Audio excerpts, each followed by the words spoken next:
1902년 한 사막의 새벽, 26세의 젊은이가 단 60명의 전사와 함께 어둠 속으로 사라집니다. 그의 목표는 단 하나, 조상의 도시 리야드 탈환. 성공 확률은 거의 0에 가까웠습니다. 실패하면 죽음, 성공해도 아무도 알아주지 않을 싸움이었죠. 하지만 그는 멈추지 않았습니다. 그 젊은이의 이름은 압두라지즈 이븐 사우드. 그날 새벽의 기습은 기적처럼 성공했고, 그 순간 사막 한가운데서 한 제국의 불씨가 타오르기 시작했습니다. 그로부터 30년 뒤 그가 세운 나라는 세계에서 가장 가난한 나라 중 하나였습니다. 끝없이 펼쳐진 모래, 염소와 낙타, 그리고 빈곤뿐이었죠. 수도 리야드는 여전히 황량했고 왕국의 재정은 바닥이었습니다. 하지만 이 젊은 지도자의 야망은 거기서 멈추지 않았습니다. 그는 아라비아 반도 전체를 통합하려는 원대한 계획을 품고 있었죠. 그리고 놀랍게도 불과 반세기 만에 그 나라는 세계 경제를 좌지우지하는 석유 제국이 됩니다. 2019년 그 나라의 국영 석유 회사 아람코는 세계 최대 규모의 기업 공개를 단행하며 무려 1조 7천억 달러의 가치를 인정받았습니다. 단일 기업으로는 인류 역사상 가장 비싼 기업으로 등극했죠. 가난한 유목의 땅이 어떻게 세계의 에너지 수도가 되었을까요? 그 중심에는 검은 황금이라 불리는 석유가 있었습니다. 거기에 교묘한 협상과 전략적 인내심, 그리고 때로는 무자비한 결단력을 통해 석유 산업의 완전한 지배권을 확보했습니다. 미국의 거대 석유 기업들과 맞서 싸우고 국제 정치의 복잡한 역학관계를 이용하며 때로는 석유를 정치적 무기로 활용하기도 했죠. 이 과정에는 뛰어난 전략가들이 있었습니다. 인내심으로 상대를 제압한 재무장관, 하버드를 졸업하고 돌아와 협상상 테이블에서 미국인들을 압도한 젊은 변호사, 그리고 사무실 직원에서 시작해 세계 최대 석유 기업의 CEO가 된 입지전적 인물까지, 이들은 각자의 방식으로 왕국의 운명을 바꿔놓았습니다. 하지만 그 여정은 순탄하지 않았습니다. 왕위 계승을 둘러싼 권력 투쟁, 암살과 쿠데타, 그리고 경제 위기가 끊임없이 왕국을 위협했죠. 한때는 국가 재정이 완전히 파탄나서 금고가 텅 비는 지경에 이르기도 했습니다. 2000년대에는 미국의 셰일 혁명이라는 예상치 못한 도전에 직면하며 석유 가격이 폭락하기도 했죠. 그럼에도 이 나라는 살아남았고 더 강해졌습니다. 오늘 우리는 사막의 가난한 왕국이 어떻게 세계를 지배하는 거대한 제국으로 변했는지, 그리고 그 중심에서 움직인 사람들과 결정들을 파헤쳐 봅니다. 이것은 사우디아라비아와 아람코의 이야기입니다. 20세기 초 압두아지즈 이븐 사우드가 리야드를 탈환했을 때 그에게는 전쟁을 계속할 자금이 절실했습니다. 아라비아 반도의 부족들을 통합하려면 군사력만으로는 부족했죠. 동맹을 맺고 충성심을 유지하기 위해서는 끊임없이 재정적 지원을 제공해야 했습니다. 이때 그를 도운 인물이 압두라지즈 술라이만이었습니다. 술라이만은 압두라지즈의 가장 신뢰받는 재정 고문으로 지역 상인들과 동맹 세력으로부터 자금을 조달하는 데 핵심적인 역할을 했죠. 압두라지즈는 외교와 전략적 결혼, 그리고 때로는 무력을 통해 부족들을 하나씩 자신의 지배 아래 두었습니다. 1921년에는 라이벌인 알라시드 가문을 물리치고 아라비아 중부를 장악했죠. 그의 정복은 메카와 메디나가 있는 히자즈 지역까지 확대되었고 1925년에는 마침내 히자즈를 완전히 장악했습니다. 그리고 1932년 9월 23일 압두라지즈는 사우디아라비아 왕국의 탄생을 선포하며 스스로를 초대 국왕으로 선언했습니다. 하지만 왕국을 세웠다고 해서 모든 문제가 해결된 건 아니었습니다. 새로 탄생한 사우디아라비아는 여전히 가난했고 인프라도 거의 없었죠. 경제는 빈약한 무역과 자급 농업에 의존했고 광활한 사막 지형은 경제적 번영과는 거리가 멀었습니다. 압두라지즈가 통치하는 땅은 알래스카보다 넓었지만 1932년 당시 수도 리야드는 100년 전과 별반 다를 게 없었죠. 왕국은 절실히 돈이 필요했습니다. 그런데 이때 대서양 건너편에서 기회를 포착한 이들이 있었습니다. 미국 최대 석유 회사인 캘리포니아 스탠다드 오일이 사우디아라비아에 주목한 거죠. 그들은 지질학자 팀을 사우디아라비아와 이웃 바레인으로 파견했습니다. 당시 많은 사람들은 이 시도를 터무니없다고 여겼죠. 아라비아 반도는 대부분 탐사되지 않았고 석유가 발견될 가능성도 낮다고 생각했습니다. 이라크와 이란, 쿠웨이트의 유전은 예외적인 경우라고 여겨졌으니까요. 하지만 지질학자 프레드 데이비스는 포기하지 않았습니다. 그는 바레인이 유망하다고 판단했죠. 문제는 많은 탐험가들이 이미 바레인을 샅샅이 뒤졌지만 모두 실패했다는 점이었습니다. 1931년 데이비스와 그의 팀은 덥고 먼지투성이인 섬에 도착해 극심한 더위 속에서 기초적인 장비만으로 2년간 고된 탐사를 이어갔습니다. 대부분의 사람들은 그들이 실패할 거라고 예상했죠. 그런데 1932년 6월 모든 것이 바뀌었습니다. 2000피트가 넘는 깊이에서 마침내 석유가 발견된 거죠. 자벨두칸 유정으로 알려진 이 우물은 이 지역 최초의 생산적인 유전이 되었고 이웃나라 사우디아라비아에게는 엄청난 희망을 안겨주었습니다. 바레인에서 석유가 나왔다면 사우디아라비아 지하에도 석유가 있을 가능성이 높았으니까요. 스탠다드 오일은 즉시 사우디 정부와 협상을 시작했습니다. 자회사인 캘리포니아 아라비안 스탠다드 오일 컴퍼니를 통해 사우디 사막에서 석유를 탐사할 권리를 확보한 거죠. 하지만 실제로 상업적 규모의 석유를 발견하기까지는 5년이라는 시간이 더 필요했습니다. 물류적 어려움과 혹독한 사막 환경이 탐사를 방해했죠. 수많은 시추가 실패로 돌아갔고 회사는 막대한 비용을 쏟아부었습니다. 전환점은 다맘 7호 우물과 함께 찾아왔습니다. 사람들은 이 우물을 애칭으로 번영의 우물이라 불렀죠. 1938년 3월 이 유정에서 마침내 상업적 규모의 석유가 분출되기 시작했습니다. 검은 액체가 땅에서 솟아오르는 순간 사우디아라비아의 운명은 완전히 바뀌었죠. 5년 뒤인 1943년 회사는 아람코라는 새로운 이름을 갖게 되었습니다. 아라비안 아메리칸 오일 컴퍼니의 약자였죠. 2차 세계대전 중에도 아람코의 석유 생산은 빠른 속도로 증가했습니다. 미국인들의 산업 능력 덕분이었죠. 그들은 석유를 추출하는 것뿐만 아니라 사우디아라비아에서 대규모 석유 생산에 필요한 인프라를 구축하는 데도 핵심적인 역할을 했습니다. 도로가 깔리고 항구가 건설되었으며 정유시설이 들어섰죠. 아람코의 성공으로 사우디아라비아의 부는 폭발적으로 증가했고 특히 왕실의 재산이 엄청나게 늘어났습니다. 새롭게 얻은 부 속에서 압두라지즈 국왕은 신뢰하는 대신들을 소집해 왕국의 미래를 구상했습니다. 베이텔 같은 미국 건설 회사들이 사우디아라비아로 몰려들어 정부 계약을 확보했죠. 거대한 크레인이 아라비아 하늘을 배경으로 솟아올랐고 고속도로와 도시가 건설되기 시작했습니다. 사막지대는 빠르게 번화한 상업 중심지로 변모했죠. 하지만 번영의 이면에는 통제되지 않은 방종이 자리 잡고 있었습니다.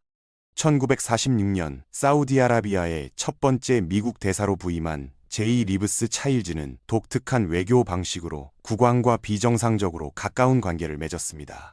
그는 거의 4년간의 재임 기간 동안 왕실의 내밀한 부분까지 목격했죠. 차일즈는 심지어 국왕이 노예 소녀를 선물로 제안했다는 일화를 남기기도 했습니다. 무슬림이 이교도에게 이런 제안을 한다는 건 전례 없는 일이었죠. 아람코의 성공과 사우디아라비아에 가져다준 부에도 불구하고 곧 놀라운 소식이 들려왔습니다. 차일즈는 아람코 최고 대표와의 긴급 회의에서 회사가 사우디 정부에 600만 달러의 무이자 대출을 승인했다는 사실을 알게 되었죠. 차일즈는 급히 워싱턴에 보고했고 곧 국왕과 궁정이 예상보다 훨씬 더 많은 돈을 쓰고 있다는 사실이 드러났습니다. 이유는 명확했습니다. 아라비아의 부족 지도자는 부족에게 재정적으로 지원함으로써 자신의 힘과 통제력을 지속적으로 입증해야 했죠. 압두라지즈는 자신의 왕국을 거대한 부족 연합으로 여겼고 질서를 유지하는 가장 좋은 방법은 여러 세대에 걸쳐 이어진 전통을 따르는 것이었습니다. 국민의 요구에 즉시 선물과 현금으로 대응하는 거죠. 미국인들은 사우디가 계속 돈을 낭비하면 파산과 사회 불안에 직면할 수 있으며 이는 미국의 재정적 이익을 위협할 수 있다고 우려했습니다. 1950년 12월 28일 사우디아라비아와 미국의 관계는 중대한 국면에 접어들었습니다. 아람코에서 더 많은 이익을 얻으라는 요구가 커지면서 압두라지즈 국왕은 아람코를 국유화하겠다고 위협했죠. 이는 양측 모두에게 위험한 조치였습니다. 협상 테이블에 앉은 양측은 한 달 동안 치열하게 맞섰습니다. 아람코는 설립 이래 대부분의 이익을 가져갔지만 이제 압둘아지즈 국왕은 대담한 요구를 했습니다. 그는 이익의 50%를 원했죠. 아람코 입장에서는 이익의 절반을 포기하면 회사의 확장 계획에 심각한 영향을 미칠 게 분명했습니다. 하지만 미국 정부는 지금 당장 이익을 극대화하는 것보다 장기적으로 사우디 사업 파트너를 만족시키는 게 더 중요하다고 판단했죠. 그들은 매우 영리한 해결책을 내놓았습니다. 아람코가 수익의 50%를 사우디아라비아에 주는 대신 미국 정부는 이러한 이익의 일부를 외국 세액 공제로 청구하도록 허용해 아람코에 상당한 세금 감면을 제공한 거죠. 이 합의는 미국 정부의 세수입에 큰 손실을 가져왔지만 사우디아라비아와 미국 모두 관계를 안정적이고 수익성 있게 유지할 수 있었습니다. 흥미롭게도 사우디는 미국이 자신들을 저평가한다는 점을 교묘하게 이용했습니다. 술라이만과 그의 부하들은 의도적으로 미국인들을 이끌고 그들이 듣고 싶어하는 말을 하면서 적절한 때까지 일시적으로 그들을 달래었죠. 1950년 세계에서 가장 중요한 유전 중 하나를 소유한 아람코가 수익을 사우디 정부와 절반씩 나누기로 합의했다는 소식이 전해졌습니다. 하지만 50대 50 이익 분배 협정이 해결책처럼 보였지만 사우디아라비아는 또 다른 충격적인 요구를 했습니다. 1950년에 아람코 이익 분배로 1억 1천만 달러를 받았음에도 불구하고 술라이만 재무장관은 예상치 못한 요청을 했죠. 그는 아람코의 내년도 대금을 미리 지불하라고 요구했습니다. 이때 국왕은 나이가 들어 그의 후계자로 선택된 사우드 왕세자에게 천천히 책임을 이양하기 시작했는데 문제는 사우드 왕세자가 지출에 심각한 문제가 있다는 점이었습니다. 사우드는 약한 지도자로 드러났습니다. 그는 다른 사람을 기쁘게 하고 싶었고 가장 기쁘게 하려던 사람은 바로 자기 자신이었죠. 사치스러운 생활과 호화로운 궁전, 풍부한 음식과 음료가 끊이지 않았습니다. 국왕과 왕세자가 아람코 운영에 해를 끼칠 수 있는 성급한 결정을 내릴 것을 우려한 회사는 사우디 왕실을 위해 미국 수출입은행에서 수억 달러의 대출을 받기로 결정했죠. 1953년 78세의 압두 아지즈 국왕은 건강이 급격히 악화되기 시작했습니다. 그의 시력은 흐릿해졌고 혈액순환도 나빠져서 발을 따뜻하게 유지하기 위해 두꺼운 양말을 신어야 했죠. 정복 초기에 입은 허리 부상 때문에 걷는데도 어려움을 겪었고 관절염까지 앓았습니다. 그는 국정에 점점 덜 관여하게 되었고 궁전에 앉아 따뜻한 커피를 마시며 추억에 잠기는 것을 더 좋아했습니다. 건강 문제보다 더 걱정스러운 건 왕위 계승의 불확실성이었습니다. 국왕은 가장 나이 많은 아들인 사우드를 왕세자로 확정했지만 여전히 많은 불확실성과 의견 불일치가 있었죠. 강력한 울라마와 일부 왕족을 포함한 많은 집단은 사우드를 전적으로 지지하지 않았습니다. 문제를 더 복잡하게 만드는 건 둘째 아들 파이살의 존재였죠. 그는 형의 약함을 보고 왕관의 무게에 무너질 것이라 생각했습니다. 파이살 왕자는 압두라지즈 국왕의 두 번째로 나이 많은 아들이었지만 사우디와 미국 사회에서는 형보다 훨씬 유능한 인물로 알려져 있었습니다. 그는 아버지의 명령에 따라 널리 여행을 다녔고 외교 경험이 풍부했죠. 왕위 계승의 불확실성 속에서 1953년 12월 9일 압두라지즈 이븐 사우드 국왕이 오랜 투병 끝에 세상을 떠났습니다. 칼로 사막 왕국을 차지하고 교묘한 석유 계약으로 막대한 수입을 올린 국왕의 죽음은 여러 세대에 걸쳐 느껴질 공허함을 남겼죠. 그의 정복과 국가 통일은 기념비적인 업적이었습니다. 하지만 그의 가장 큰 업적은 석유의 불을 통해 나라를 번영으로 이끈 것이었죠. 이제 그 비전은 현대 도시의 스카이라인에 새겨지고 번영하는 사람들의 삶에 반영되었습니다. 하지만 중동에서 권력 이양은 종종 유혈 사태와 재앙으로 점철되어 왔기 때문에 그의 죽음은 엄청난 혼란을 야기할 위험이 있었습니다. 상황을 더욱 악화시킨 건 국왕이 서거했을 당시 사우드 왕세자가 자리를 비운 채 제다의 공식 모습을 드러냈다는 사실이었습니다.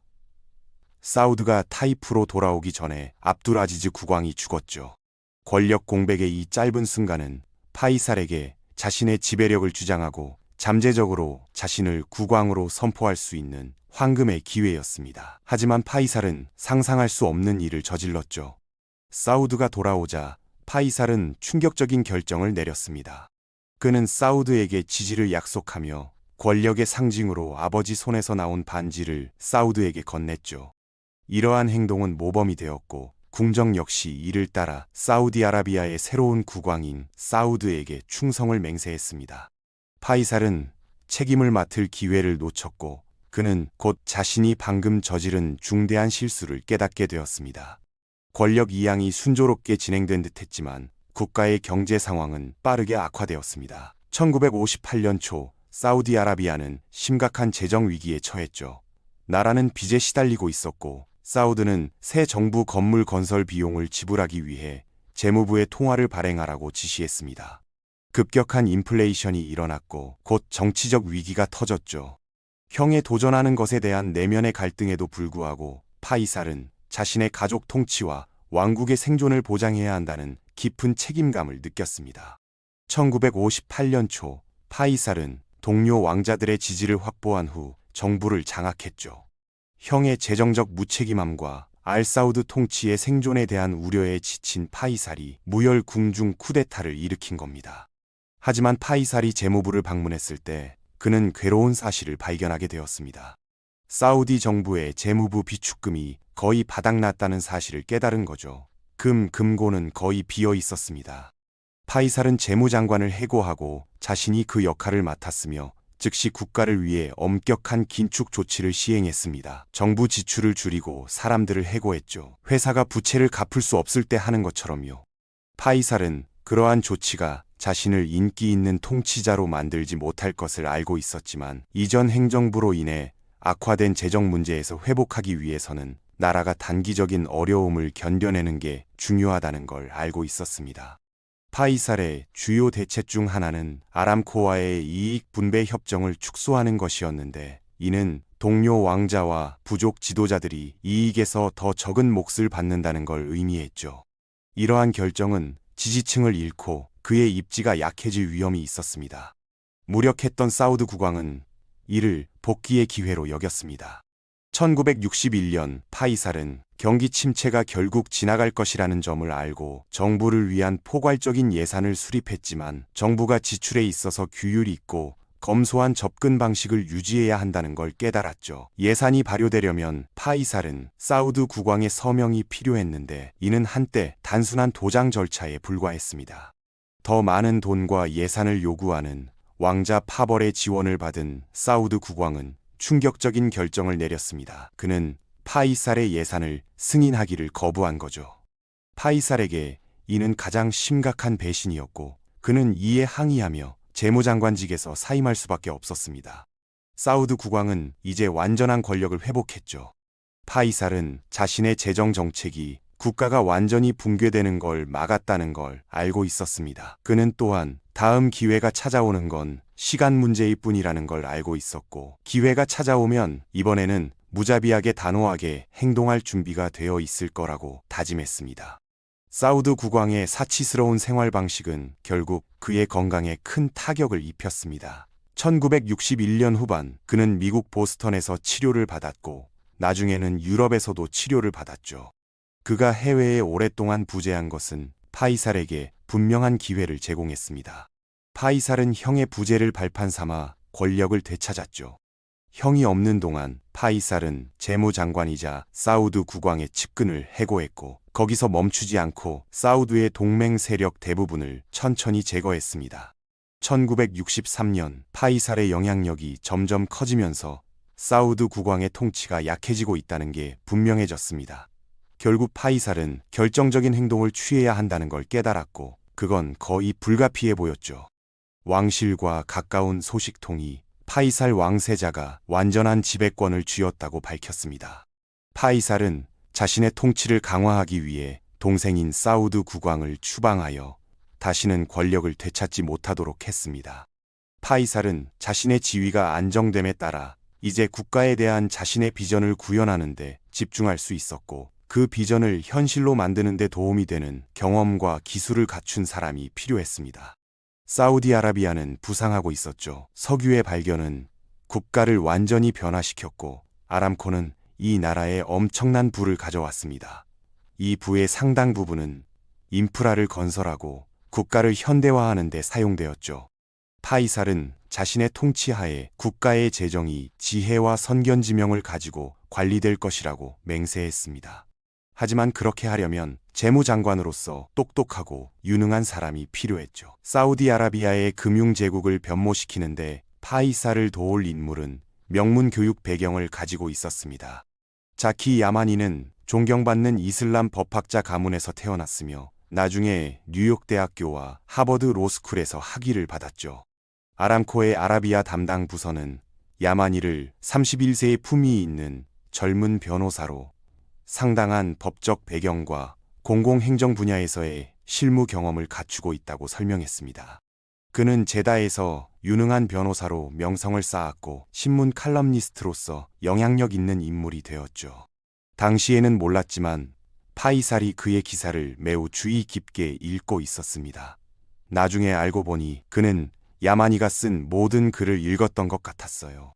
야마니는 온건하고 친절한 사람이었습니다. 그는 대립을 거의 시작하지 않았고 천천히 점진적으로 다른 사람들에게 영향을 미쳐 원하는 걸 얻는 걸 선호했죠. 더 중요한 점은 그가 아람코 임원진과 좋은 관계를 맺고 있었다는 겁니다. 야마니에게 재무장관이라는 역할은 엄청난 책임과 높은 기대를 수반했습니다. 그는 파이살 국왕의 야망을 이해하고 그걸 현실로 만들기로 결심했죠. 야마니는 사우디아라비아의 번영을 이끄는 가장 중요한 동력이 아람코라는 사실을 알고 있었고 국가의 미래를 보장하기 위해 사우디아라비아는 이 회사에 대한 통제력을 강화해야 한다고 생각했습니다. 하지만 그는 미국인들이 기꺼이 소유권을 포기하지 않을 걸 깨달았죠. 장기적인 전략이 필요했습니다. 야마니는 1968년 베이루트에서 열린 회의에서 사우디아라비아가 아람코의 지분 50%를 원한다고 공개적으로 선언하기 전까지는 자신의 비전을 밝히지 않았습니다. 회의 중에 야마니는 아람코의 절반 소유권을 요구하는 대담한 선언을 했습니다. 이때 야마니의 인내심과 기술이 정말 두드러졌죠.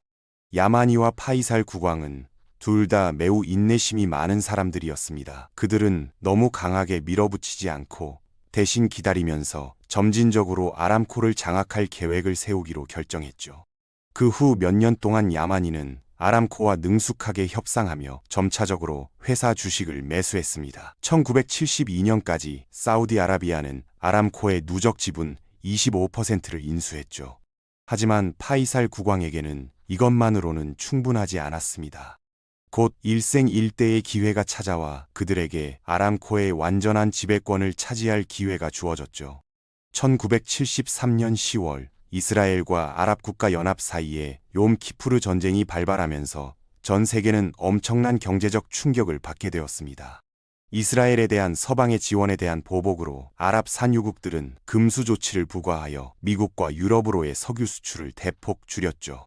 석유 가격이 하룻밤 사이에 4배나 치솟으면서 서부 전역에서 연료 부족과 주유소 대기열 증가, 인플레이션이 발생했습니다. 처음에는 주저했지만 사우디아라비아가 금수 조치에 동참하면서 생산량이 크게 줄고 유가가 급등하게 되었죠.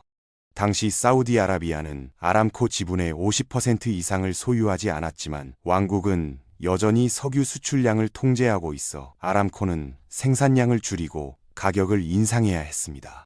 금수 조치 기간 동안 유가가 급등하면서 사우디아라비아는 막대한 재정적 이득을 얻었고 1974년까지 사우디아라비아가 자국의 석유 산업에 대한 통제력을 확대했음을 보여줬습니다.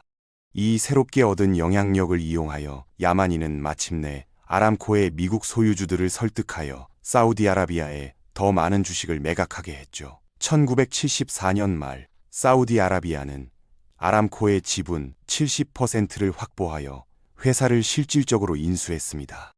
야마니에게 이는 그의 경력에 있어서 기념비적인 업적이었습니다. 그는 파이살의 리더십 하에서 아람코가 국가의 지속적인 번영을 이끄는 원동력이 될 것이라고 확신했죠. 파이살에게 아람코를 소유한다는 건 그의 아버지가 결코 꿈꿀 수 없었던 세계적인 영향력을 행사하는 걸 의미했습니다. 전 세계 석유 생산의 상당 부분을 장악하고 있는 사우디아라비아는 세계 무대에서 가장 강력한 국가 중 하나로 자리매김했죠. 하지만 파이살은 앞으로 어떤 운명이 자신을 기다리고 있는지 전혀 몰랐습니다. 1975년 3월에 어느 따뜻한 날, 리야드 왕궁은 시민과 고위 인사들이 파이살 국왕을 정기적으로 접견하기 위해 모이면서 활기로 가득 찼습니다. 그는 사우디아라비아의 현대화를 위한 지혜와 헌신으로 현재 존경받는 통치자가 되었죠. 그날 군중 속에는 국왕의 조카인 파이살 빈 무사이드 왕자도 있었는데 그는 일상적인 인사를 하러 국왕에게 다가갔습니다. 두 사람은 잠깐의 시간을 공유하며 친밀감을 표현했죠. 파이살 빈 무사이드 왕자가 가까이 다가오더니 갑자기 충격적인 순간에 권총을 꺼냈습니다. 두 발의 총성이 울리고 모임에 모인 사람들의 조용한 경건함이 산산이 조각났죠. 총알이 파이살 국왕의 머리를 맞히고 군중은 혼란에 빠졌습니다. 중상을 입은 왕은 병원으로 급히 이송되었고 그의 생명을 구하기 위한 필사적인 노력이 이루어졌습니다. 의사의 최선의 노력에도 불구하고 파이살 국왕은 부상에 시달리며 사망했고 국민은 애도에 잠겼으며 전 세계는 충격에 빠졌습니다. 많은 사람들은 이 사건이 1966년 시위 중 사우디 보안군에 의해 살해된 암살자의 동생인 칼레드 빈 무사이드 왕자의 죽음과 관련이 있다고 믿었죠. 사랑하는 군주의 암살에 충격을 받은 왕실은 재빨리 조치를 취했습니다. 파이살 빈 무사이드 왕자는 체포되어 재판을 받고 나중에 범죄 혐의로 참수형을 당했죠.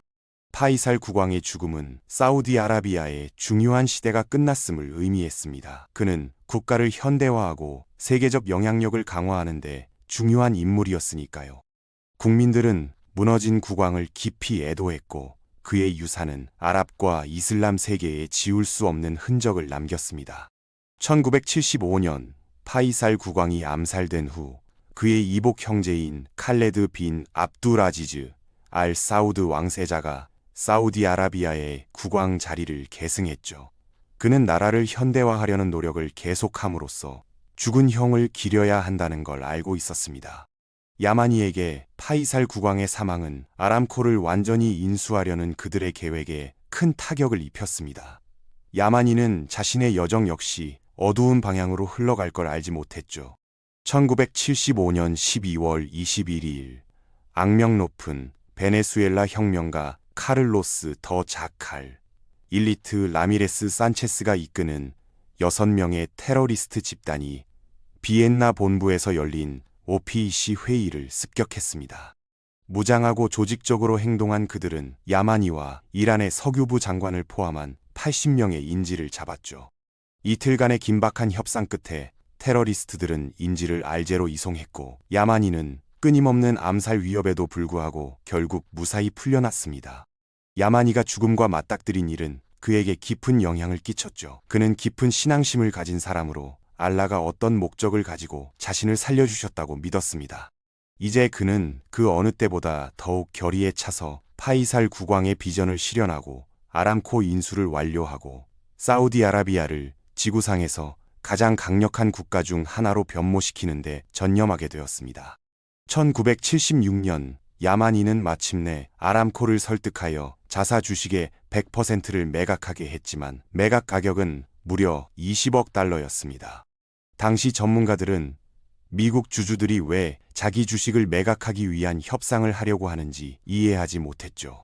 사실 미국이 최소한 한동안 사우디 석유에 대한 지속적인 접근을 협상할 수만 있다면 사우디의 소유권을 받아들일 수 있었던 겁니다. 1970년대에 여러 주식 매수 협상에서 쟁점 중 하나가 이들 회사에 대한 석유 공급 계약 보장이었다는 사실이 알려져 있죠. 왜 미국인들은 그렇게 기꺼이 팔려고 했을까요? 정말 간단합니다. 가격이 너무 좋았어요. 이러한 성과는 야마니가 인내심을 갖고 미묘한 위협을 전략적으로 사용한 덕분이었습니다. 1980년까지 모든 소유권 이전이 완료되었고 이제 아람코는 사우디아라비아의 완전한 소유가 되었죠. 사우디아라비아가 1980년에 아람코를 완전히 인수하면서 지정학적 영향력과 경제적 힘이 크게 강화되었습니다. 세계 최대 규모의 석유 회사를 장악함으로써 사우디아라비아는 OPEC를 장악하고 세계 석유 시장을 안정시키며 에너지를 외교적 도구로 활용할 수 있게 되었습니다. 또한 아람코의 이익을 100% 보장하고 국가 인프라와 현대화 프로젝트에 자금을 지원할 수 있었죠. 하지만 사우디아라비아가 미국처럼 효과적으로 회사를 운영할 수 있을지에 대한 회의론이 커지고 있었습니다. 만약 이 나라가 미국처럼 효과적으로 석유 회사를 관리하고 운영하지 못한다면 아람코는 수익 감소와 국제적 파트너십의 경색에 직면할 수도 있었죠. 결과적으로 사우디아라비아의 세계적 영향력은 크게 약화될 수 있었습니다. 인수 당시 미국 시민인 프랭크 융거스가 CEO로 남았고 사우디 정부는 적합한 사우디 후보가 발견될 때까지 안정적인 운영을 보장하기 위해 그를 그 자리에 유지하기로 결정했습니다. 사우디 정부의 가장 큰 장점 중 하나는 인내심이었습니다. 회사를 인수한 후에도 그들은 직원들을 사우디 국민으로 대체하는 데 서두르지 않았죠. 그들은 사우디 시민권을 가진 사람을 회사를 이끌 적임자로 찾는 데 시간을 들이는 동안 미국인 CEO가 직장을 유지하도록 허용하기도 했습니다. 1988년 사우디 정부가 결정한 적임자는 알리 알라임이었습니다. 아람코를 위대한 기업으로 이끌 인물은 독특한 배경을 가지고 있었죠. 알리 알라이미는 1935년 사우디아라비아에서 태어났습니다. 하지만 그는 아주 어린 나이에 아람코에서 사무실 직원으로 직장 생활을 시작했죠. 수년에 걸쳐 그는 미국에서 교육을 받으며 회사에서 꾸준히 승진했고 리하이 대학에서 지질학 학위를, 스탠포드 대학에서 석사 학위를 취득했습니다. 나이미는 아람코에서 승진한 최초의 사우디인 중 한 명이었죠. 그는 전무부사장을 역임했으며 회사의 첫 사우디 CEO를 맡는 데는 당연한 선택이었습니다. 새로운 CEO로서 나이미는 증가하는 세계적 수요를 충족하고 사우디아라비아를 석유의 왕으로 자리매김하기 위해 사우디아라비아의 석유 생산 능력을 확대하는 데 주력했습니다. 그리고 그는 또한 계획의 중요한 단계를 실행하기 시작하여 아람코를 완전히 사우디아라비아로 만들었죠. 나이미는 현지 인재를 교육하고 사우디아라비아 직원과 임원의 수를 꾸준히 늘리기 시작했습니다. 1990년대 내내 아람코의 힘과 영향력이 커졌고 사우디아라비아는 세계 무대에서 무시할 수 없는 강대국으로 떠올랐죠. 하지만 나이미와 사우디아라비아는 그 어느 때보다 자신들의 지배력에 도전할 조용한 혁명이 배경에서 일어나고 있다는 걸 예상하지 못했습니다. 2000년대 초반 미국 땅속 깊은 곳에는 엄청난 양의 미개발 자원인 셰일 오일과 가스가 빽빽한 암석층에 갇혀 있었죠. 수십 년 동안 이를 추출하는 건 너무 어렵고 비용이 많이 드는 것으로 여겨졌습니다. 그러나 소수의 선구적인 엔지니어와 지질학자는 이러한 한계를 받아들이기를 거부했고 그들의 끈기는 곧 세계 에너지 지형을 바꾸게 되었죠. 이러한 획기적인 발전은 수압 파쇄 또는 프래킹과 수평 시추라는 두 가지 기술의 완성으로 이루어졌습니다.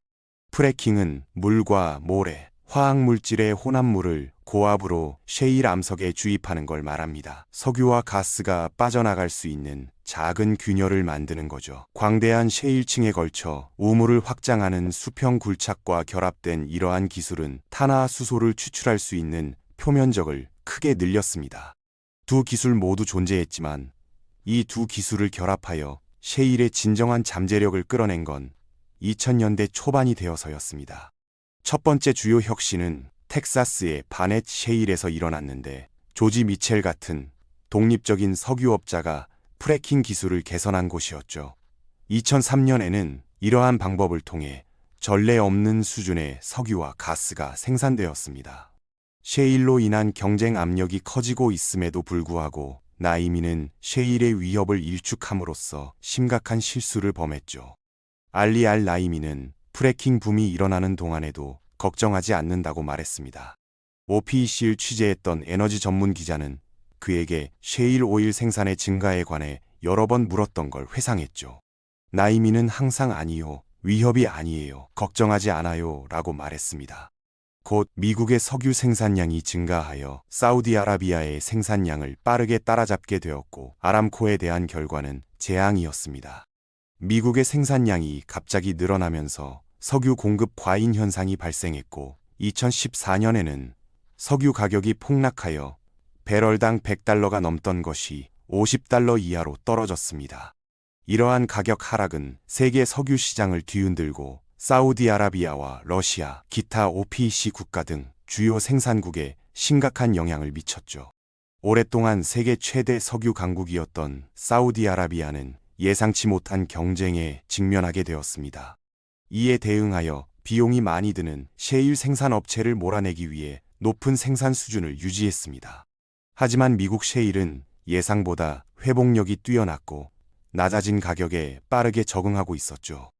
사우디 아람코는 셰일 혁명과 2014년 석유 가격 폭락 당시에도 정부의 전폭적인 지원을 받아 국유 기업으로서의 입지를 굳건히 하며 낮은 비용으로 높은 생산량을 유지할 수 있었습니다.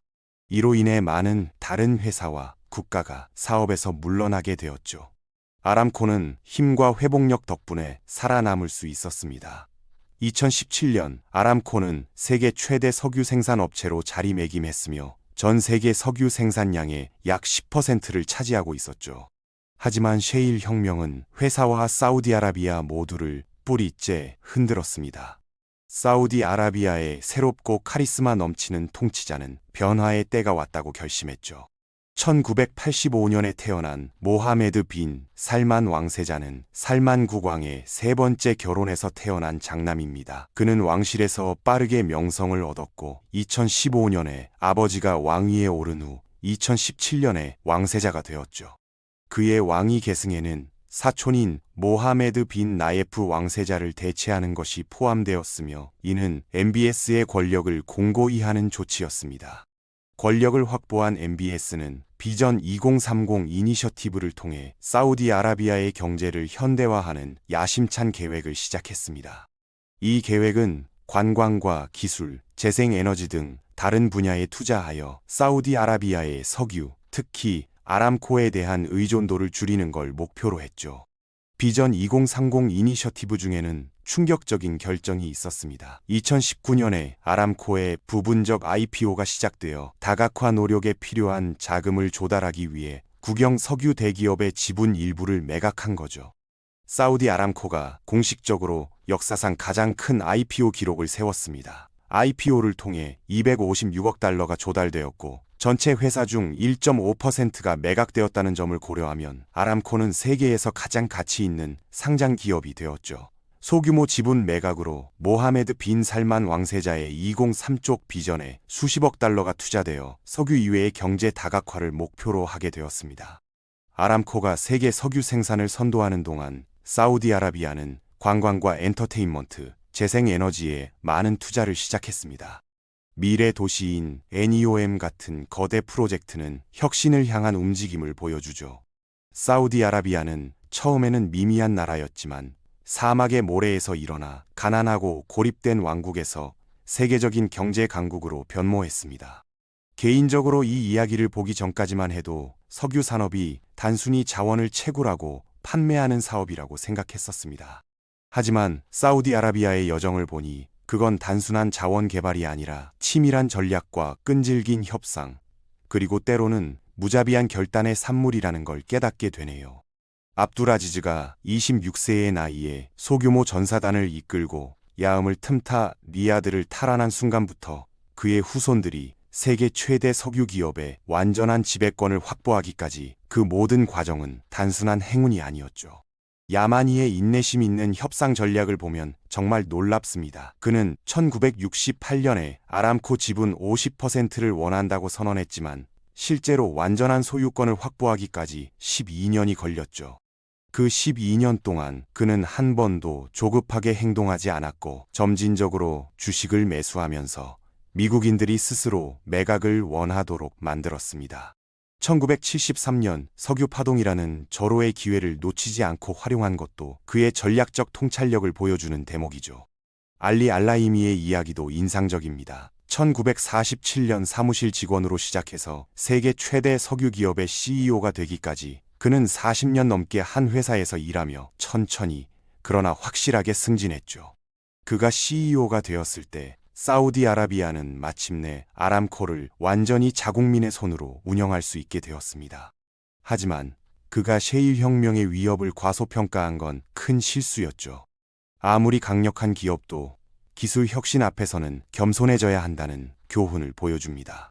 흥미로운 건 사우디아라비아가 위기 때마다 적절한 인물을 찾아냈다는 점입니다. 압둘 아지즈에게는 재정 고문 술라이만이 있었고 파이살에게는 야마니가 있었으며 현대의 사우디에는 알라이미가 있었죠. 그리고 셰일 혁명이라는 새로운 도전 앞에서 모하메드 빈 살만은 비전 2030이라는 과감한 개혁을 시작했습니다. 석유 의존도를 줄이고 경제를 다각화하려는 시도는 100년 전 압둘 아지즈가 부족을 통합하며 왕국을 세운 것만큼이나 야심찬 프로젝트라고 할 수 있겠네요. 파이살 국왕의 암살은 정말 비극적이었습니다. 그가 국가를 재정 위기에서 구하고 아람코 지분 70%를 확보하는 등 엄청난 업적을 이룬 직후에 자신의 조카에게 암살당했다는 건 역사의 아이러니죠. 하지만 그의 유산은 계속 이어졌고 야마니는 파이살의 비전을 완성하기 위해 더욱 결의를 다졌습니다. 1975년 OPEC 회의 테러 사건에서 살아남은 후 야마니는 자신이 살아남은 데는 이유가 있다고 믿었고 실제로 1980년 아람코의 완전한 국유화를 이뤄냈죠. 2014년 석유 가격 폭락 당시 사우디아라비아의 대응도 인상적입니다. 많은 전문가들은 사우디가 생산량을 줄여 가격을 안정시킬 거라 예상했지만 오히려 생산량을 유지하며 가격 경쟁에 나섰죠. 비용이 높은 셰일 생산업체들을 시장에서 몰아내려는 전략이었습니다. 단기적으로는 사우디의 수익도 줄었지만 장기적으로는 시장 지배력을 유지하기 위한 선택이었던 거죠. 이런 결정을 내릴 수 있었던 건 아람코가 국유 기업이었기 때문입니다. 만약 민간 기업이었다면 주주들의 압박으로 그런 결정을 내리기 어려웠을 겁니다. 앞으로 사우디아라비아가 어떻게 변할지 정말 궁금해집니다. 비전 2030이 성공한다면 이 나라는 석유 없이도 번영할 수 있는 다각화된 경제를 갖추게 될 거예요. NEOM 같은 미래 도시 프로젝트가 실제로 완성된다면 사우디아라비아는 중동의 실리콘밸리가 될 수도 있겠죠. 하지만 동시에 전 세계가 재생에너지로 전환하면서 석유 수요가 감소하고 있어요. 아람코의 가치도 장기적으로는 하락할 가능성이 높습니다. 그럼에도 불구하고 사우디아라비아의 지난 100년 여정은 정말 놀랍습니다. 1902년 26세의 젊은이가 소규모 전사단을 이끌고 야음을 틈타 요새를 습격한 순간부터 2019년 세계 최대 기업 공개를 통해 1조 7천억 달러의 가치를 인정받기까지 이 모든 과정은 전략적 통찰력과 인내심, 그리고 적절한 시기에 과감한 결단을 내릴 수 있는 용기의 산물이었죠. 사우디아라비아는 단순히 석유가 많아서 부유해진 게 아니라 석유를 어떻게 통제하고 활용할지에 대한 명확한 비전이 있었기에 오늘날의 위치에 올라설 수 있었던 겁니다. 오늘은 사막의 가난한 왕국이 어떻게 세계 경제의 중심이 되었는지 그 놀라운 변신의 이야기였습니다.